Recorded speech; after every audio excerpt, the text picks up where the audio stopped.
मामला केरल के पलक्कड़ के अयालपुर गांव का है।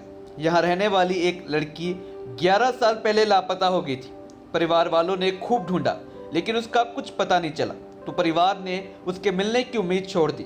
अब इतने सालों बाद वह लड़की मिल गई है, लेकिन पूरी कहानी बड़ी फिल्मी है। दरअसल लड़की जहां मिली वो जगह उसके माता पिता के घर से सिर्फ 500 मीटर की दूरी पर स्थित है। यहाँ वो अपने प्रेमी के साथ एक दशक से रह रही थी। गजब तो यह है कि लड़की के पेरेंट्स को इसकी बात की भनक तक नहीं थी। साल 2010 में हुई थी लापता। महिला का नाम सजीता है। वो फरवरी 2010 की एक रात अपने घर से निकली और बगल में स्थित रहमान नाम के प्रेमी के घर में जाकर रहने लगी। उस वक्त लड़की की उम्र 18 साल थी। पुलिस ने हर जगह लड़की की तलाश की, लेकिन वह नहीं मिली। सजीता के पास मोबाइल फ़ोन भी नहीं था। उन्होंने अपने रिश्ते को इसलिए छिपाकर रखा क्योंकि वो अलग अलग धर्मों से ताल्लुक़ रखते थे। युवा पर नहीं हुआ पुलिस को शक। नेंदनमारा police station house officer Deepa Kumar ने कहा कि उन्हें 24 साल के रहमान पर कभी शक नहीं हुआ। किसी को भी उनके अफेयर की जानकारी नहीं थी।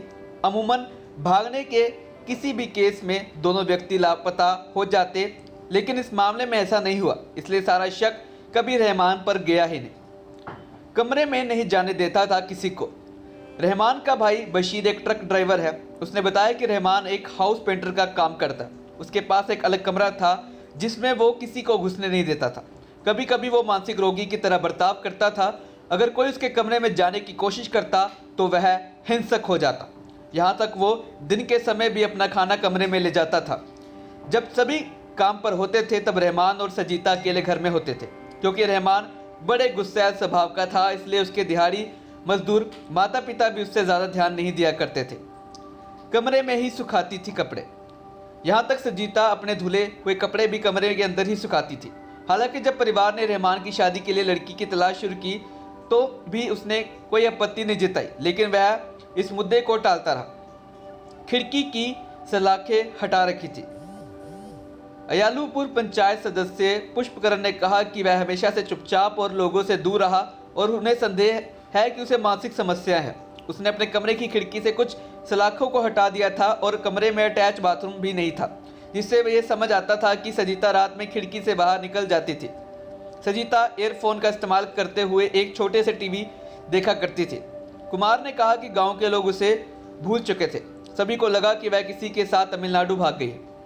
एक गांव में रहने वाले लगे किराए पर। यह साफ नहीं है कि आखिर 3 महीने पहले सजीता ने घर क्यों छोड़ा। उसी दिन 34 वर्षीय रहमान ने अपने परिवार के सदस्यों के साथ झगड़ा किया और बाहर निकल गया। परिवार ने उसके लापता होने की शिकायत भी दर्ज करवाई, लेकिन मंगलवार को जब उसके भाई बशीर ने उसे संयोग से देखा, इसके बाद पता चला कि रहमान और सजीता दूसरे गाँव में किराए पर रह रहे हैं। कोर्ट ने दी साथ रहने की इजाज़त। पुलिस ने कपल को एक लोकल कोर्ट में पेश किया। रहमान ने अदालत को बताया कि वह सजीता पर अपने परिवार के विरोध से डरता है। हालांकि रहमान ने इस बारे में नहीं बताया कि दोनों ने 11 साल तक एक कमरे में बंद रहने का फैसला क्यों किया। जब सजीता ने कहा कि वो रहमान के साथ रहना चाहती है तो कोर्ट ने उन्हें साथ रहने की इजाज़त दे दी। तो ऐसी ही देश और दुनिया की खबरों के लिए आप हमारे साथ बने रहें और देखते रहें आज शाम प्लस।